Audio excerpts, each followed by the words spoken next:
vaxt gəl mən danışım sən qulaq as. Eşidirsənmi gəlir həm bağırtı həm bu avaz. Bilirəm tərkibində vardı şəhid məzarları və bir də görmüsən bu özünə qəbir qazanları.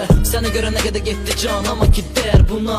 Ölümünə doğru gedər addım atsa əgər bular. Bizim bu torpaqlara düşmən indi mi varisdi? Onlara qan utduran İbrahimov mübarizdi. O cürünə oğul getdi vətən çağırılmışdı deyə. Tapılan məktubunda vətən yazılmışdı deyə.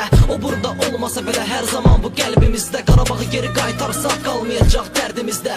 Nə qədər etsəm belə az millətə, sözümü dərk edə bilər azı 1000 nəfər. Bəlkə də bir dəfə geri dönüb anlasaq, yaşamaq olarmı hərbiçi olmasa? Qurban oldum mən sənə burada, doldum qəm sərə oradan bura görsən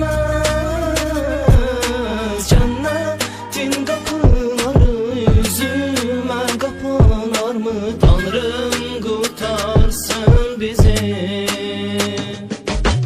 Qurban oldum mən sənə burada, doldum qəm sərə oradan bura görsən